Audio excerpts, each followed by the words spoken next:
এটাই জামাতে ইসলামী, এটাই জামাতে ইসলামীর নেতৃত্ব। সুতরাং সকল ন্যারেটিভকে ভেঙে আমরা আগামীতে দেশকে বিনির্মাণের জন্য এগিয়ে যাব ইনশাআল্লাহ। প্রিয় এলাকাবাসী, আপনারা বিভিন্ন সময় জামাতে ইসলামীকে পরীক্ষায় অ্যাপিয়ার হতে না দিয়েই ফলাফল ঘোষণা করেছেন। আমরা আপনাদের কাছে এবারে অনুরোধ করব, কোন দলকে 30 বছর আপনারা সুযোগ দিয়েছেন, কোন দলকে 20 বছর দিয়েছেন, কোন দলকে 10 বছর দিয়েছেন। জামাত ইসলামীর নেতৃত্বকে এবার একটাবার 5 বছরের জন্য আপনারা সুযোগ দিন।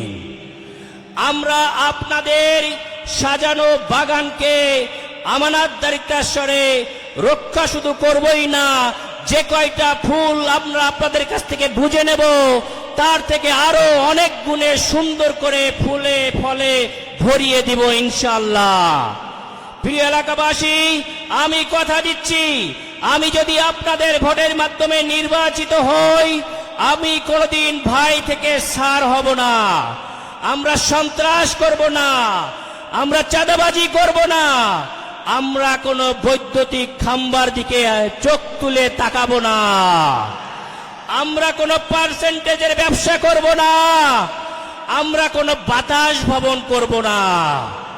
প্রিয় এলাকাবাসী, আপনারা আমাদের উপর আস্থা রাখতে পারেন।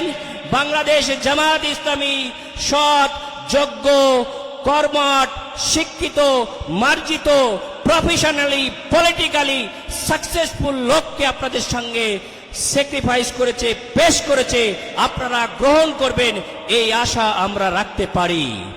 প্রিয় এলাকাবাসী, আমরা প্রমাণ করেছি গেল 17 মাসে যে বাংলাদেশ জামাত ইসলামী কোনো প্রতিহিংসা বা প্রতিশোধের রাজনীতি করে না। বাংলাদেশ জামাত ইসলামের উপর যে অত্যাচার হয়েছে, বাড়িতে তারা থাকতে পারে নাই, শহীদ হয়েছে, জেল খেটেছে, জামাত ইসলামী কারো ঘর বাড়ি দখল করতে যায় নাই, কোনো পরিবারের দখল করতে যায় নাই। বাংলাদেশ জামাত ইসলামী এদেশে একটি সৌহার্দ্য সম্প্রীতির রাজনীতি গঠন করতে চায়। আমরা আগামী জেনারেশনের কাছে অতীতের সকল ভেদাভেদ ভুলে একটি সৌহার্দ্য সম্প্রীতির বাংলাদেশ কিভাবে গড়তে হয় সেটারই উদাহরণ পেশ করব ইনশাআল্লাহ। সুপ্রিয় এলাকাবাসী, আপনারা যারা কষ্ট করে এসেছেন, আমার পক্ষ থেকে আবারও আপনাদেরকে ধন্যবাদ এবং কৃতজ্ঞতা জানাচ্ছি। এবং আমি আশাবাদী, একজন চিকিৎসক হিসেবে যেভাবে মানুষের রোগ নির্ণয় করে, ডায়াগনোসিস করে, ট্রিটমেন্ট করে একটি রোগীকে আমি সুস্থ করে তুলেছি, বাংলাদেশে নতুন একটি টেকনোলজি আমদানি করেছি এবং সেটাকে প্রতিষ্ঠিত করেছি। আগামীতে এই অসুস্থ সমাজকে চিকিৎসা দিয়ে অসুস্থ সমাজের সকল দুর্ভোগ, মহামারী দূর করে আপনাদের কাছে বাংলাদেশের মধ্যে একটি মডেল আসন হিসাবে তুলে ধরবো ইনশাআল্লাহ। সকলে দোয়া করবেন। আসসালামু আলাইকুম ওয়া রাহমাতুল্লাহ। অসংখ্য ধন্যবাদ জানাচ্ছি আমাদের 17 আসনের আগামী দিনের কান্ডারি জননেতা ডাক্তার এস.এম. খালিদুজ্জামানকে। ইনশাআল্লাহ 17 আসনে আমরা ন্যায় এবং ইনসাফ প্রতিষ্ঠা করে ছাড়ব। সম্মানিত উপস্থিতি, আমাদের মাঝে 3 জন মেহমান আছেন, আমি শুধু নাম ঘোষণা দিচ্ছি। আমাদের মাঝে এসে উপস্থিত হয়েছেন বাংলাদেশ জামাত ইসলামী কেন্দ্রীয় নির্বাহী পরিষদের অন্যতম সদস্য জনাব অধ্যক্ষ আব্দুর রব, উপস্থিত হয়েছেন এনসিপি সিনিয়র যুগ্ম আহ্বায়ক ও ঢাকা 18 আসনের 11 দল সমর্থিত সংসদ সদস্য প্রার্থী জনাব আরিফুল ইসলাম আদিব, উপস্থিত আছেন খেলাফত মজলিস কেন্দ্রীয় নির্বাহী পরিষদের অন্যতম সদস্য হাজী নূর হোসাইন। সম্মানিত ভাই ও বোনেরা, এ পর্যায়ে বক্তব্য রাখছেন জাতীয় নাগরিক পার্টির মুখ্য সমন্বয়ক ও ঢাকা 8 আসনের আগামী দিনের কান্ডারি 11 দল সমর্থিত প্রার্থী জনাব নাসিরউদ্দিন পাটোয়ারি। বক্তব্য রাখছেন জনাব নাসিরউদ্দিন পাটোয়ারি।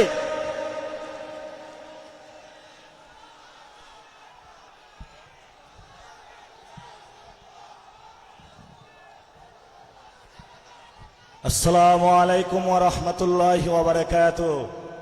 কেমন আছেন আপনারা? আলহামদুলিল্লাহ, আমরা সর্বাবস্থায় ভালো আছি।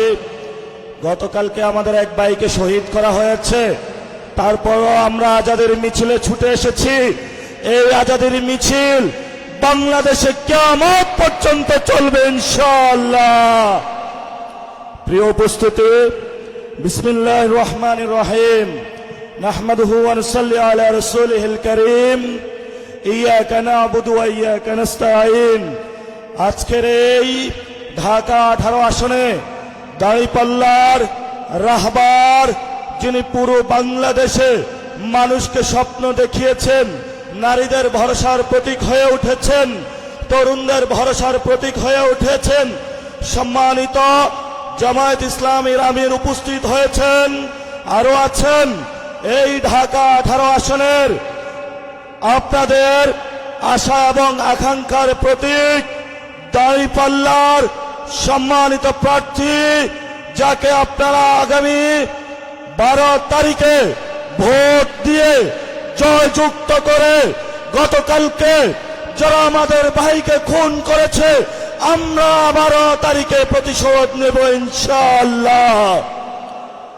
আমরা আগামী 12 তারিখে শহীদ উসমান হাদি ভাইকে যারা খুন করেছে, আগামী 12 তারিখে সংস্কারে হায়ের পক্ষে এবং দাঁড়িপাল্লার পক্ষে ঢাকা 18 খালেকুজ্জামান ভাইকে নির্বাচিত করে আমাদের শহীদি কাফেলার ঢাকা 17 যে ভাই আছেন তাকে জয়যুক্ত করে বাংলাদেশের ইতিহাসে তরুণ সমাজের আইকন, যিনি ডাক্তারদের প্রতিকৃত ভাইকে নির্বাচিত করে বাংলাদেশে একটি নবচেতনা সূচিত করব ইনশাআল্লাহ।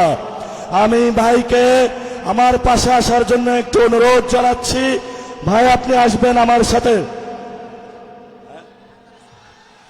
ডাক্তার এসএম খালেদুজ্জামান ভাইকে নির্বাচিত করবেন আপনারা।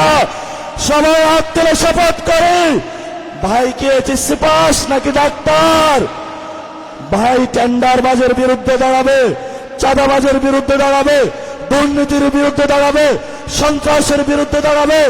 এই এলাকার ব্যবসায়ী ভাইরা যারা রাতের বেলায় টেলিফোনের আড়ালে আপনাদের ঘুম হারাম হয়ে যাচ্ছে, আপনাদের রাতে শান্তিতে ঘুমাতে পারবেন। ডাক্তার খালেদুজ্জামান ভাইয়ের কাছে আসবেন। গরিবের ডাক্তার হিসেবে যেভাবে দাঁড়িয়েছেন, কুড়িল বস্তিবাসীর পাশে যেভাবে ছিলেন, আগামীতেও আপনাদের পাশে থাকবেন। আমিরে জামাতের প্রার্থী দাঁড়িপাল্লাকে জয়যুক্ত করে ঢাকা 17-তে ন্যায় ইনসাফের প্রার্থীকে আপনারা আগামী 12 তারিখে জয়যুক্ত করবেন। ভাইকে আপনাদের কাছে আমানত রেখে গেলাম। যারা এনসিবির এখানে রয়েছেন আপনারা ভাইকে সহযোগিতা করবেন। যারা 11 দলীয় জোটের জয়েছেন তারা আপনার ভাইকে সহযোগিতা করবেন। এটা আমিরে জামাতের নির্দেশ, আমাদের এনসিপি থেকে নির্দেশ। ইনশাআল্লাহ 12 তারিখে জয় হবে। লাস্ট কথা, আমরা আজাদির যাত্রা গড়তে চাই, আমরা আজাদির মিছিলের যাত্রী। আমরা বাংলাদেশে যতদিন 18 কোটি মানুষ জীবিত থাকবে, ভারত থেকে যারা চোখ রাঙানি দিবে, বাংলাদেশে ভারতের যারা গোলাম চোখ রাঙানি দিবে, আমাদের রক্ত গঙ্গার উপর দিয়ে তাদের যেতে হবে ইনশাআল্লাহ। সবাই ভালো থাকবেন, সবাই সুস্থ থাকবেন, এক আল্লাহর উপর ভরসা করে আগামী 12 তারিখে ভোট কেন্দ্রে যাবেন, ভোট দিবেন, ভোট রক্ষা করবেন। আমানত হিসাবে বিজয়ের ফলাফল নিয়ে ঘরে আসবেন। 13 তারিখ থেকে জনগণের সেবক হয়ে দুয়ারে দুয়ারে সবার সামনে উপস্থিত হবেন। দেখা হবে বিজয়ে ইনশাআল্লাহ। সবাইকে আসসালামু আলাইকুম। অসংখ্য ধন্যবাদ জানাচ্ছি আমাদের তারুণ্যের অহংকার, জুলাইয়ের অন্যতম যোদ্ধা জনাব নাসিরউদ্দিন পাটোয়ারীকে। সংগ্রামী ভাই ও বোনেরা, আজকে এই সমাবেশের পর্যায়ে সভাপতির পক্ষ থেকে ধন্যবাদ জ্ঞাপন করছেন বাংলাদেশ জামাত ইসলামী ঢাকা মহানগরের কর্পোরেশনের অন্যতম সদস্য, ঢাকা 17 আসনের সম্মানিত সমন্বয়ক, বিশিষ্ট চিকিৎসক ডাক্তার আসাদুজ্জামান কাবুল। ধন্যবাদ জানাচ্ছেন ডাক্তার আসাদুজ্জামান কাবুল।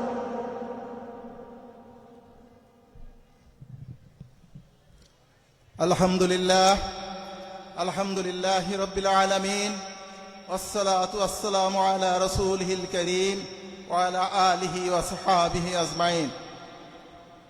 আজকের এই বিশাল নির্বাচনী জনসভার সম্মানিত প্রধান অতিথি, বিশ্ব ইসলামী আন্দোলনের অন্যতম পুরোধা, মানবতার নেতা, বাংলাদেশ জামাত ইসলামের সম্মানিত আমির ডক্টর শফিকুর রহমান, আজকে এখানে উপস্থিত আছেন এনসিপির কেন্দ্রীয় নেতা নাসির উদ্দিন সাহেব, এখানে উপস্থিত আছেন আমাদের সম্মানিত, আমাদের সবার মুরব্বী, বাংলাদেশ জামাত ইসলামের অন্যতম নির্বাহী পরিষদের সদস্য, বর্ষিয়ান জননেতা অধ্যক্ষ আব্দুর রব, এখানে উপস্থিত আছেন ৭১-এর রণাঙ্গনের মুক্তিযোদ্ধা, যাদের ত্যাগের বিনিময়ে বাংলাদেশ স্বাধীন হয়েছে, তার অন্যতম মেজর আখতারুজ্জামান সাহেব এখানে আছেন, এখানে অন্য অন্য দলের নেতৃবৃন্দ আছেন। আমি আজকে সবাইকে স্বাগতম জানাচ্ছি। আজকে তাদের সময় এবং মূল্যবান সময় দিয়ে তারা এখানে উপস্থিত হয়েছেন। আজকে আমি ধন্যবাদ জানাতে চাই অত্র ১৭ আসনের সেই ভাষান্তর থেকে শুরু করে কুড়িল পর্যন্ত এই বিস্তীর্ণ এলাকার লোকজনগুলো কষ্ট করে আজকের এই অনুষ্ঠানে আসছেন। আপনাদের সবাইকে আমরা মোবারকবাদ জানাই।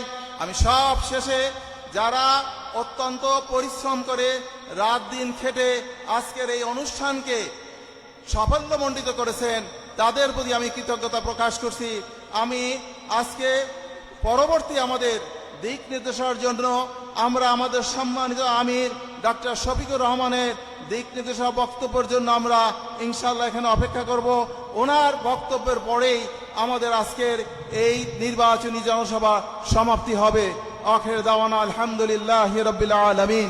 আসসালামু আলাইকুম ওয়া রাহমাতুল্লাহি ওয়া বারাকাতুহু। আলহামদুলিল্লাহ। সম্মানিত ভাই ও বোনেরা, এই পর্যায়ে আজকের এই বিশাল সমাবেশের প্রধান অতিথির বক্তব্য রাখবেন এবং আমাদের দুইজন প্রার্থীর মাঝে দুইটি প্রতীক তুলে দিবেন। বিশ্ব ইসলামী আন্দোলনের প্রজাপ, বাংলাদেশের গণমানুষের হৃদয়ের স্পন্দন, মোহতারাম আমিরে জামাত ডাক্তার শফিকুর রহমান। নারে তাকবীর, নারে তাকবীর, আল্লাহু আকবার।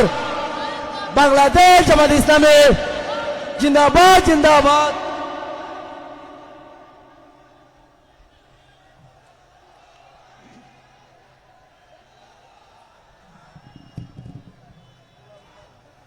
আসসালামু আলাইকুম ওয়া রাহমাতুল্লাহ। সম্মানিত এলাকাবাসী ভাই ও বোনেরা, আপনারা কেমন আছেন? দুর্বল আলহামদুলিল্লাহ না সবল আলহামদুলিল্লাহ? আলহামদুলিল্লাহ। আলহামদুলিল্লাহি রাব্বিল আলামিন, ওয়াসসালাতু ওয়াসসালামু আলা রাসূলিহিল কারীম ওয়া আলা আলিহি ওয়া সাহবিহি ওয়া আহলি বাইতি আজমাইন।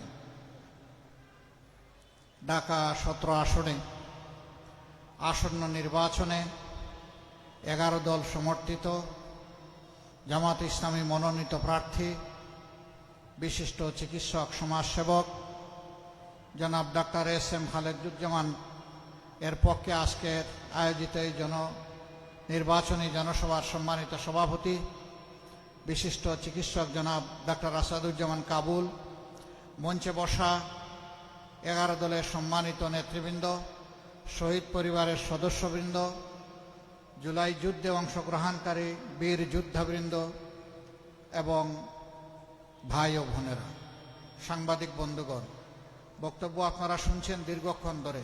আর কত শুনতে শুনতে তো ক্লান্ত হয়ে পড়েছেন। এই জন্য আপনাদের ক্লান্তি খুব একটা বাড়াতে চাই না। জাতির প্রয়োজনে দুই একটি কথা বলে ইনশাআল্লাহ বিদায় নেওয়ার চেষ্টা করব। মা তাওফীক ইল্লা বিল্লাহ।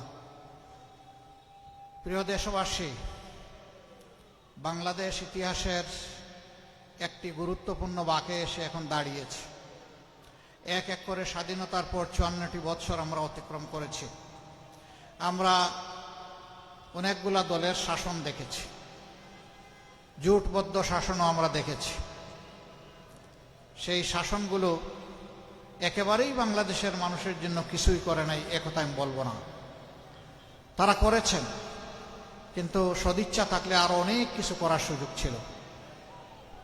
তারা করতে গিয়ে অনেকে কিছুটা জনগণকে গুরুত্ব দিয়ে করেছেন, আবার কেউ জনগণকে ভুলে গিয়ে নিজের গুরুত্ব তুলে ধরেছেন। যারা নিজেকে দেখেছেন তারা দেশের অর্থনীতিকে পঙ্গু করে দিয়েছেন, লুটপাট করেছেন, সিন্ডিকেট করেছেন, চাঁদাবাজি করেছেন, নিজে দুর্নীতি করেছেন, দুর্নীতিবাজদেরকে শরিক করেছেন। এই জাতি তিলে তিলে জর্জরিত। শেখ হাসিনা যখন ক্ষমতা ছেড়ে পালিয়ে যান, বাংলাদেশ তখন বিধ্বস্ত অবস্থায়। ব্যাংকিং ব্যবস্থা মুখ তুবড়ে পড়ে গেছে। শেয়ার বাজার তার আমলেই, তার দুই শাসন আমলে দুইবার লুট হয়েছে। 134 জন মানুষ শেয়ার মার্কেটে সব হারিয়ে আত্মহত্যা করেছে। লক্ষ লক্ষ তরুণ যুবক একদম নিঃস্ব হয়ে গেছে। আরো অনেক বিনিয়োগকারী তারা সব হারিয়ে পথে বসেছে। এবং এই সব কাজগুলা করেছেন শেখ হাসিনা। শেখ হাসিনার আশ্রয় এবং প্রশ্রয়ে এই মহা দুর্নীতি হয়েছে। একদিকে এই দুর্নীতি, আরেকদিকে দুঃশাসন। দুঃশাসনের কবলে পড়েছিল সারা বাংলাদেশ, বিশেষভাবে প্রতিপক্ষ রাজনৈতিক সংগঠনগুলো। এর মাঝে আবার বিশেষভাবে জামাত ইসলামী।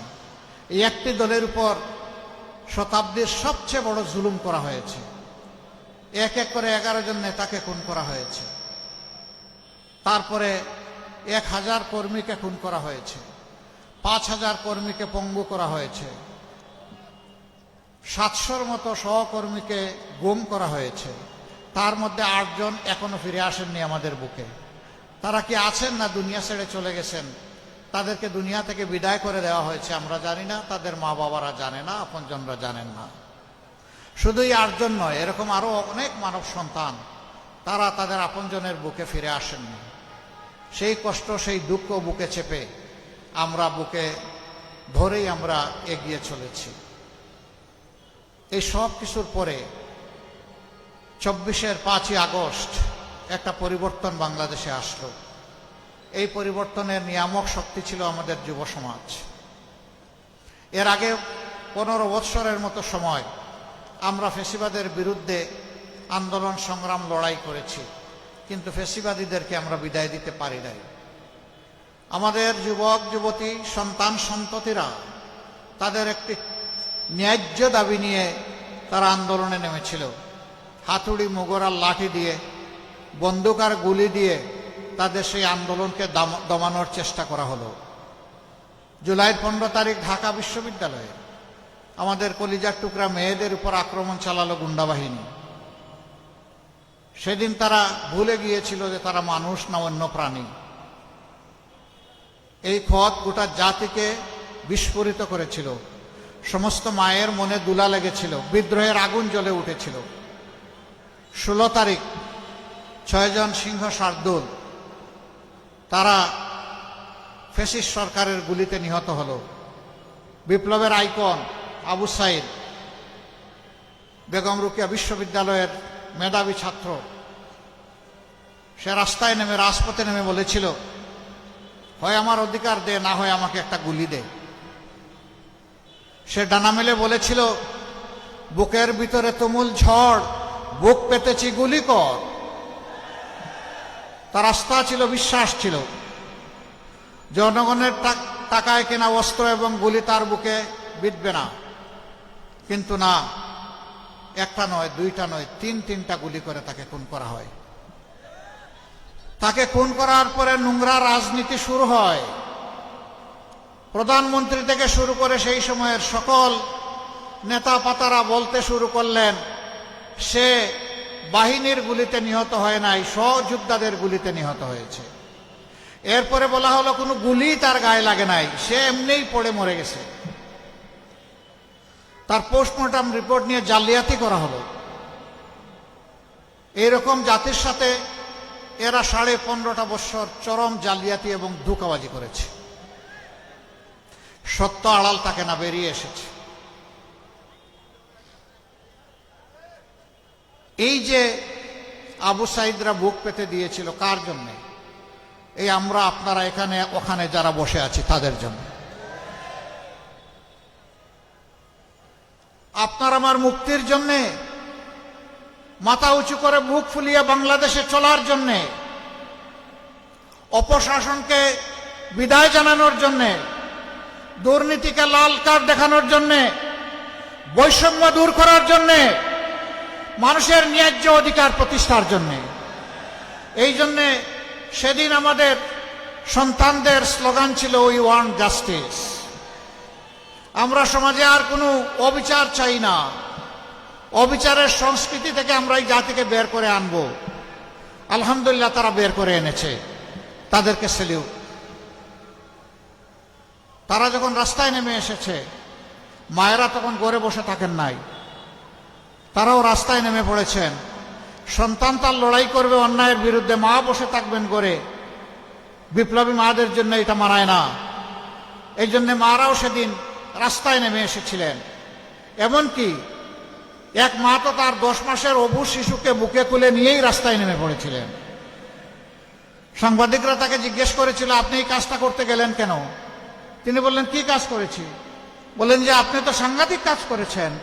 এই অবুঝ শিশুকে বুকে নিয়ে তুলে নিয়ে মুহুর্মুহ গুলির সামনে যেখানে একটার পর একটা বিপ্লবীদের লাশ পড়ছে, সেখানে আপনি আসলেন কেন?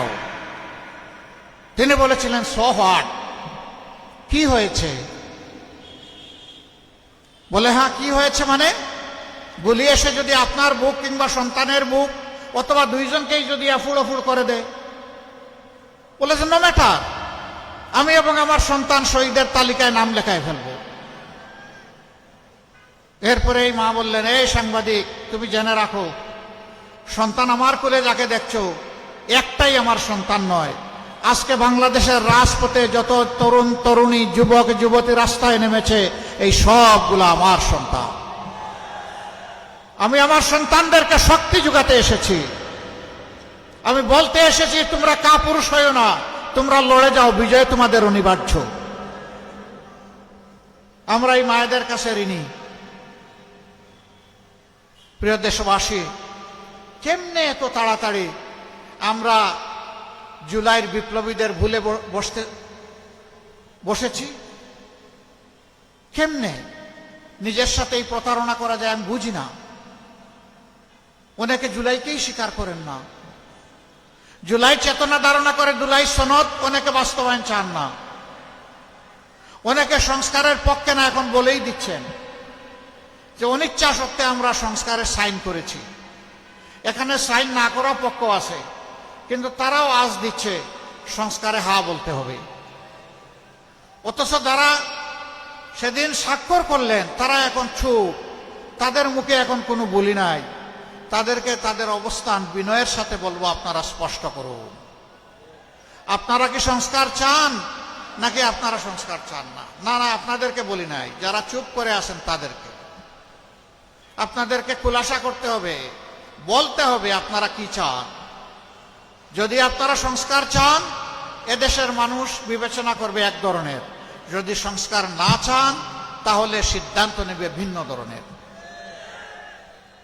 আমি আপনাদের কাছে জানতে চাই, যেই রাজনীতি আমাদেরকে ফেসিবাদ, লুণ্ঠনকারী, দুর্নীতিবাজ, ব্যাংক ডাকাত, মায়ের হত্যাকারী, আমার মায়ের ধর্ষণকারী, ইজ্জত লুণ্ঠনকারী, শিশু হত্যাকারী, বৃদ্ধ হত্যাকারী যে শাসন ব্যবস্থা আমাদেরকে উপহার দিয়েছে, আপনারা কি সেই শাসন চান?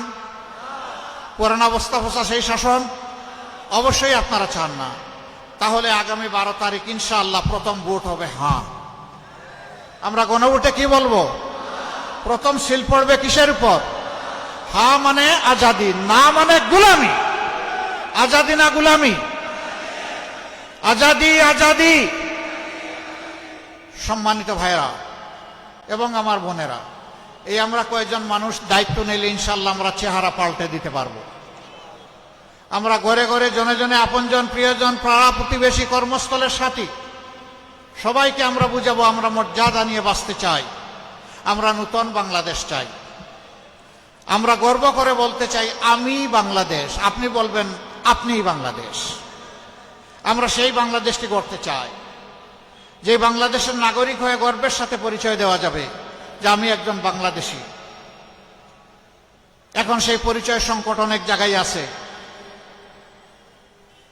আমাদের দেশের যে শেয়ার বাজার লুট করা হয়েছে, ব্যাংক লুট করা হয়েছে, জনগণের সম্পদ লুট করা হয়েছে, বিদেশে পাচার করা হয়েছে।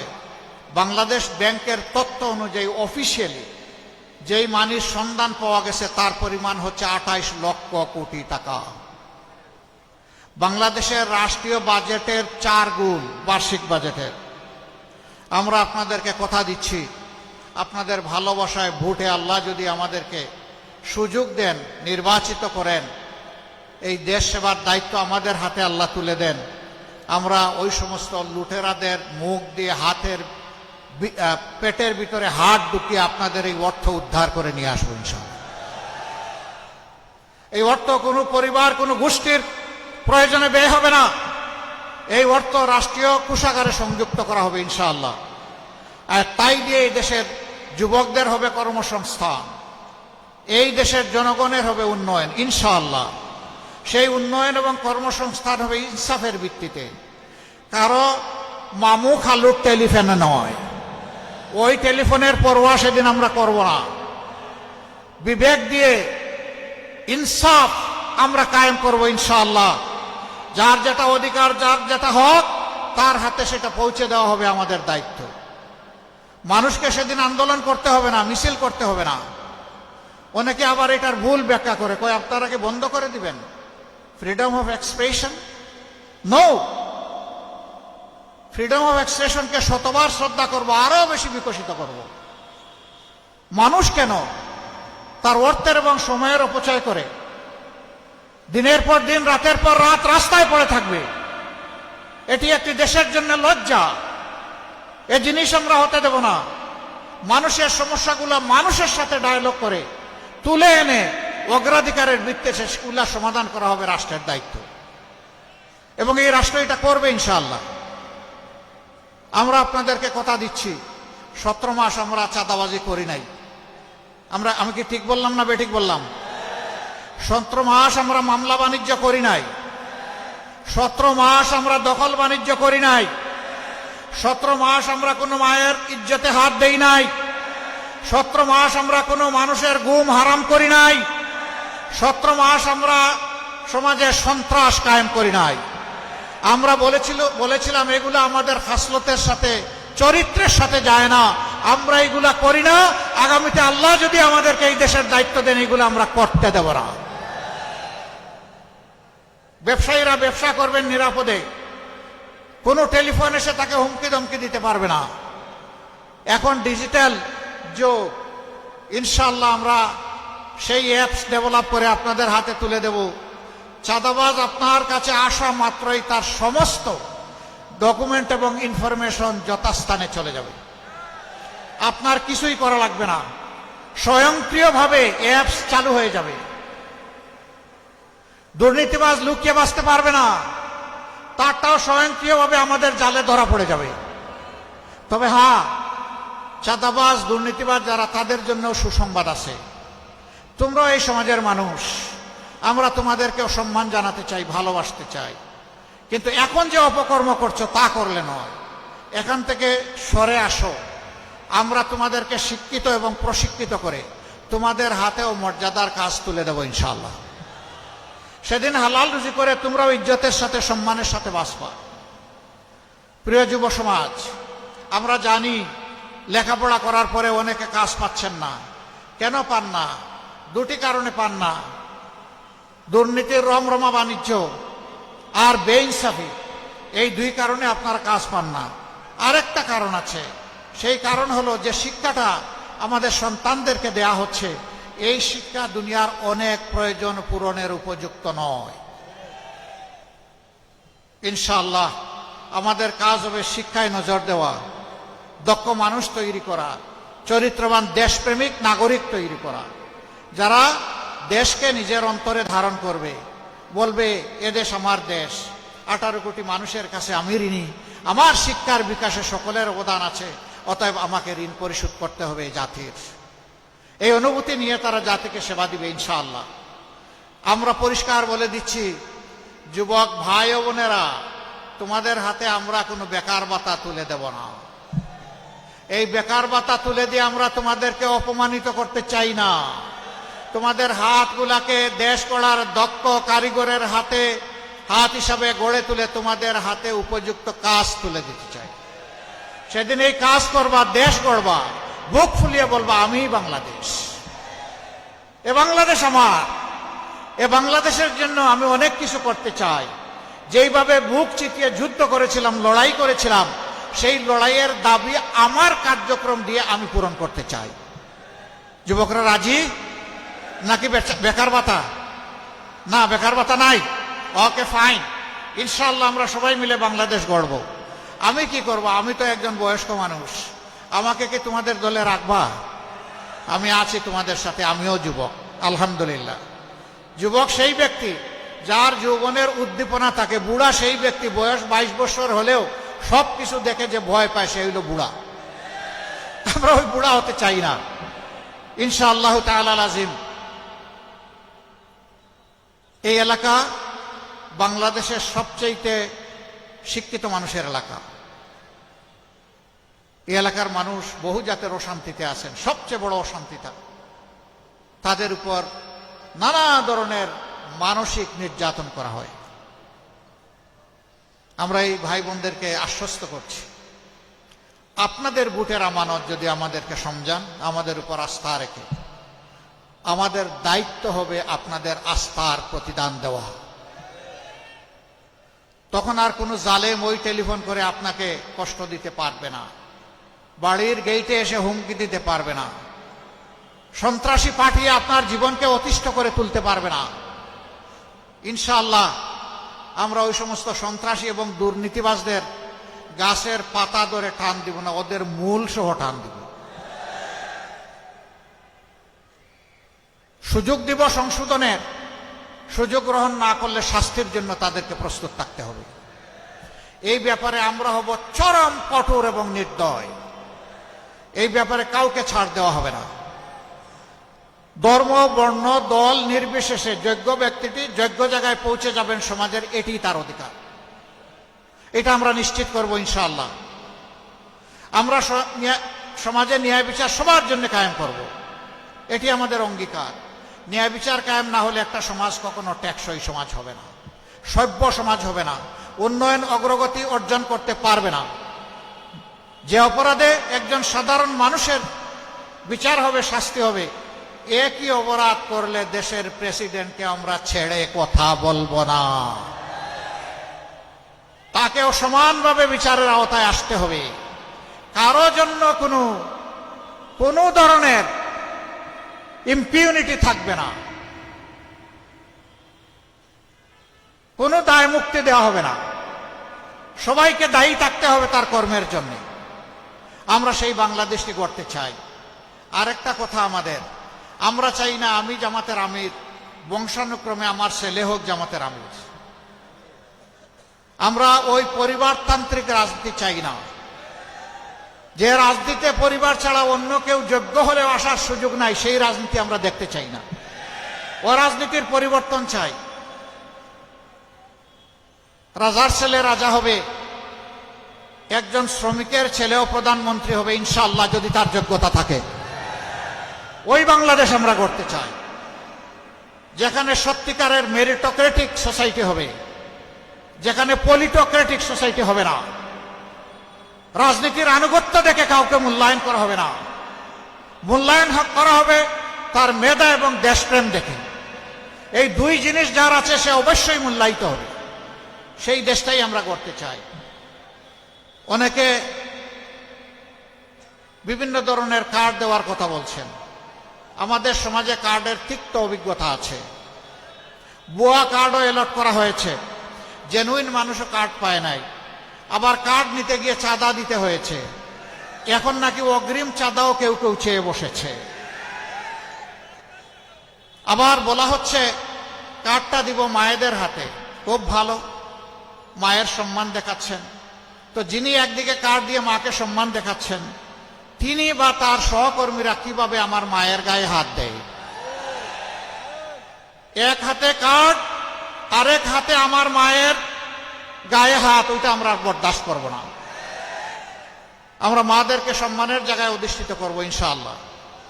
গড়ে চলাচলে এবং তাদের কর্মস্থলে with dignity, personality and high security তারা যাতে কাজ করতে পারেন, সেই পরিবেশ আমরা ইনশাআল্লাহ নিশ্চিত করব। অনেকে আবার অগ্রিম বিভিন্ন জায়গায় বিল্ডিং বানিয়ে দেওয়ার কথা বলছেন। এ অভিজ্ঞতা এই ঢাকার গরিব মানুষগুলার আছে, যাদেরকে এটা বলা হয়েছে অতীতের সবাইকে তাদের এই মামুলি ঠিকানা থেকেও তাড়িয়ে দেওয়া হয়েছে। এ ঠিকানায় তারা আর ফিরে আসতে পারেনি। আমরা চাই না আমাদের এই গরিব ভাই বোনদেরকে বারবার গিনিপিগ বানিয়ে তাদের উপর কেউ এক্সপেরিমেন্ট করুক, আমরা চাই না। হ্যাঁ, তারা কি এইভাবে পড়ে থাকবে? না, তাদেরও জীবনমানের প্রতি দৃষ্টি দেওয়া হবে। বরঞ্চ একটি জনকল্যাণমূলক সরকারের প্রথম দায়িত্ব হবে রাষ্ট্রে যারা সবচেয়ে বেশি পিছনে আছে, পিছিয়ে পড়েছে, তাদেরকে তুলে আনা আগে। তারাও মানুষ, তারাও আমাদের ভাই, তারাও আমাদের বোন, তাদেরকে আমাদের সম্মান করতে হবে, তাদের দিকটাও আমাদের আপহোল করতে হবে। শিক্ষা শুধুমাত্র সামর্থ্যবান লোকের সন্তানদের জন্য থাকবে, এটা আমরা মানব না।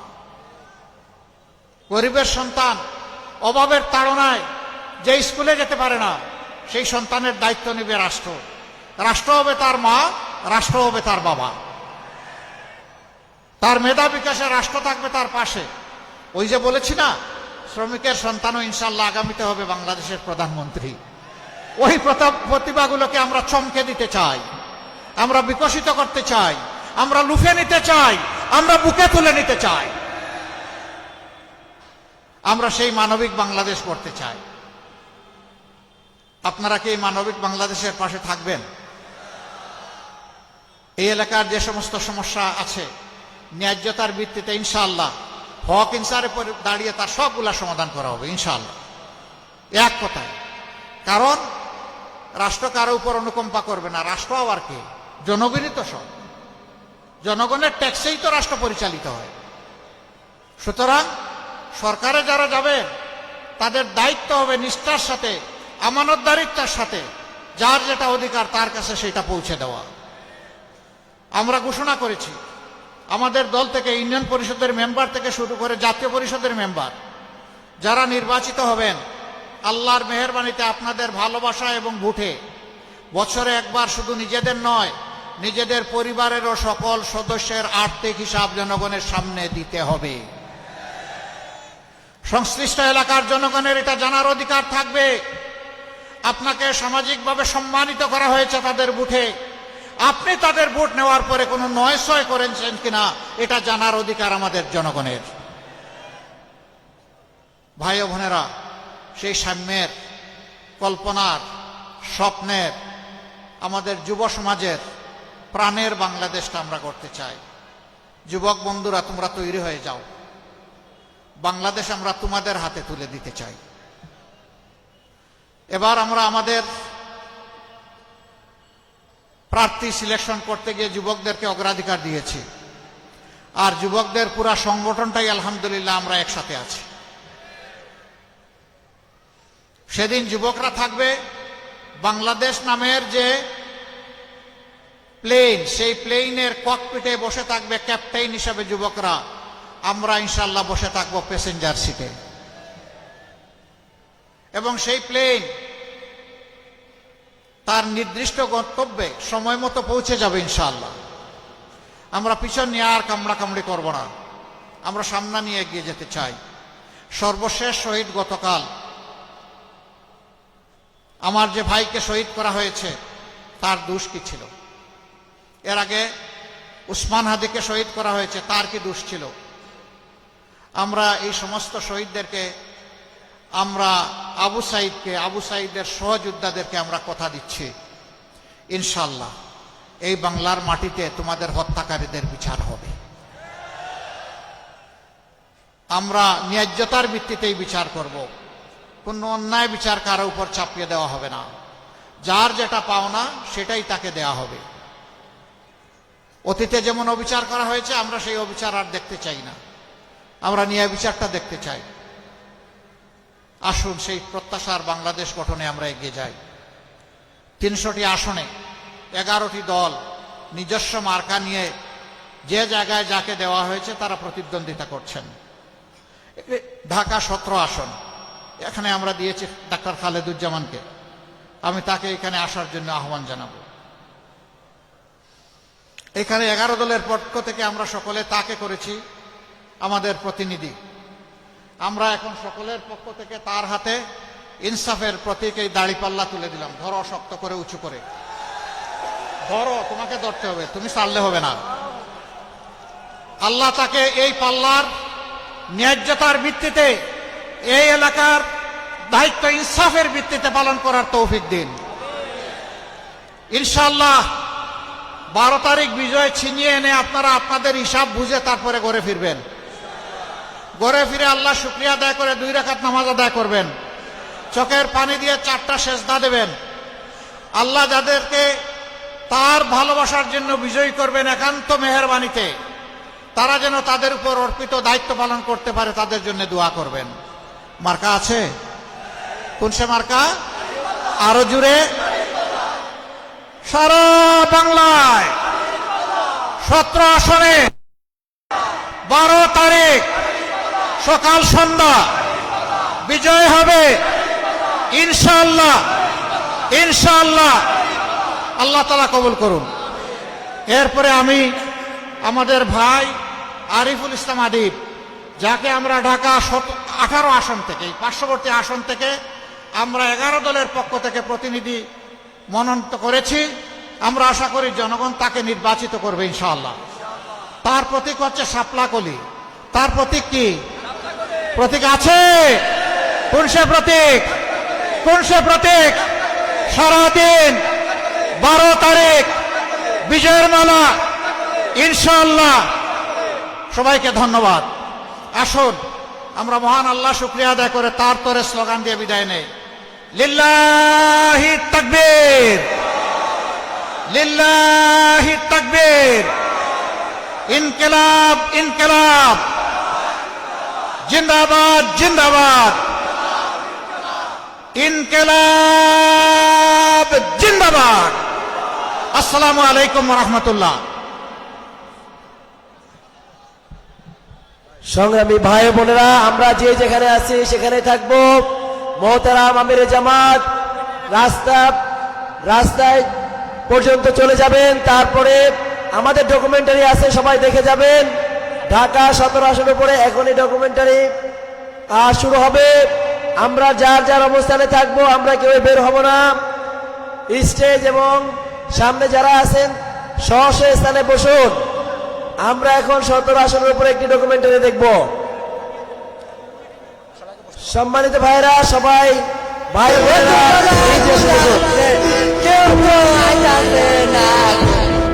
ঢাকা 17, একদিকে সুউচ্চ অট্টালিকার আভিজাত্য, অন্যদিকে বস্তির মানুষের জীবন সংগ্রাম।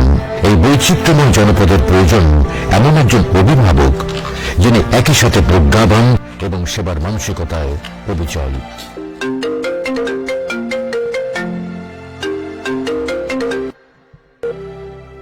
আসসালামু আলাইকুম রহমতুল্লাহ। ওয়ালাইকুম আসসালাম। ডাক্তার সাহেব, আমি ঢাকা 17, আমি খুব অসুস্থ। আমার সুস্থতার দায়িত্বটিকে আপনি নিতে পারেন না? ঢাকা 17 আমার পরিবার। এই পরিবারের প্রতিটি সদস্যের কষ্ট আমার নিজের কষ্ট। আমার সততা এবং সেবার মাধ্যমে আমি একটি সুস্থ ও সুন্দর ঢাকা 17 গড়ে তুলব। ডাক্তার খালিদুজ্জামান একজন প্রখ্যাত মানবতাবাদী চিকিৎসক এবং উদীয়মান রাজনৈতিক নেতা। খুলনা মেডিকেল কলেজ থেকে এমবিবিএস ডিগ্রির পর এভার কেয়ার হাসপাতালে কর্মজীবন শুরু করেন। তিনি একজন ইনফার্টিলিটি স্পেশালিস্ট। তার প্রতিষ্ঠিত বাংলাদেশ ফার্টিলিটি হাসপাতালের মাধ্যমে 10,000 পরিবার সন্তানের বাবা মা হয়েছে।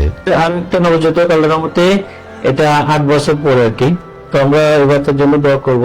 যখন একাডেমিক্যালি ওই সাবজেক্টে কেউ ছিল না এই দেশে, তখন ডক্টর খালেদ এই কাজ শুরু করেছে। মাস্টার্স ইন ক্লিনিক্যাল এমব্রিওলজিতে he is the second person in this country. হাজার হাজার মানুষের বন্ধ্যাত্বের চিকিৎসায় তার সিগনিফিকেন্ট কন্ট্রিবিউশন আছে। ছাত্র জীবনে তিনি ইসলামী ছাত্র শিবিরের খুলনা মেডিকেল কলেজের সভাপতি ছিলেন এবং বর্তমানে তিনি বাংলাদেশ জামায়াত ইসলামের ঢাকা মহানগরী উত্তরের মেডিকেল শাখার আমির। এই ঐতিহাসিক নির্বাচনের মাধ্যমে বাংলাদেশ একটি সমৃদ্ধি, সুন্দর, সাম্যের বাংলাদেশ পাবে। একটি সুন্দর সুষ্ঠু নির্বাচনের জন্য আমরা সবচেয়ে বড় ভূমিকা রাখব। মানব সেবায় নিবেদিত লতিফা রশিদ ফাউন্ডেশনের প্রতিষ্ঠাতা ডাক্তার খালিদুজ্জামান কেবল অভিজাতদের নেতা নন, তিনি বঞ্চিত মানুষের কণ্ঠস্বর। করোনা মহামারীতে যেমন তিনি মানুষের পাশে দাঁড়িয়েছেন, বন্যা সহ প্রাকৃতিক দুর্যোগেও ছিলেন মানুষের পাশে। করাইল বস্তিতে আগুনে ক্ষতিগ্রস্ত মানুষের পাশে তিনি দাঁড়িয়েছেন বন্ধুর মতো। জুলাইয়ের অধিকার আদায়ের আন্দোলনেও ডাক্তার খালিদ ছিলেন সম্মুখ সারির যোদ্ধা। রোগীর বিপদে তিনি যেমন পরম বন্ধু, দেশের সংকটেও তেমনি আপোষের নেতা। জনদরদী মানুষ না হলে আসলে গরিবদেরকে এইভাবে সাহায্য করা সম্ভব নয়। আমি একজন ভোটার হিসেবে ওনার মতো একটা ব্যক্তিতে আমার এলাকাতে আমি যেন ধন্য মনে করছি। ডাক্তার খালিদুজ্জামানের ভীষণ হল বৈষম্যের দেয়াল ভেঙে দেওয়া, গুলশান বনানীকে বিশ্বের আধুনিক শহরের মানদণ্ডে নিয়ে যাওয়া। আধুনিক নাগরিক সুবিধা পৌঁছে যাবে ভাষান্তিক আর কড়াইলের প্রতিটি ঘরে।